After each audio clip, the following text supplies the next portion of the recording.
Welcome to the last breakfast. Please enjoy the video. You start by verifying prerequisites. Ensure the fiber ONT is online and you have your ISP credentials, because you need them to authenticate.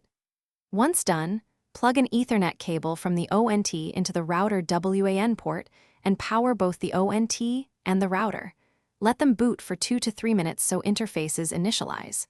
Make sure you can access the router's default LAN IP from a laptop. Open a browser and prepare to log in with the admin username and password. Now configure the WAN. Select the correct connection type, PPPoE, DHCP, or static, because the router must match the ISP's method to gain internet. If PPPoE is required, type the username and password and save.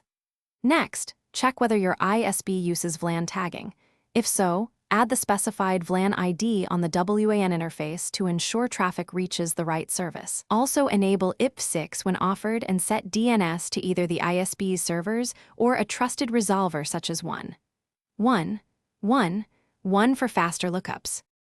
Finish by securing your local network. Assign a LAN IP range and DHCP pool, reserve static leases for printers or servers, and change the router admin password. Next, create Wi-Fi SSIDs with WPA2 or WPA3 encryption and a strong password. Consider a guest SSID with client isolation. Once configured, reboot the router, connect a device to both WAN and Wi-Fi, and run a speed test to confirm performance. If nothing works, restart the ONT and router. Power cycle is the simplest troubleshooting step.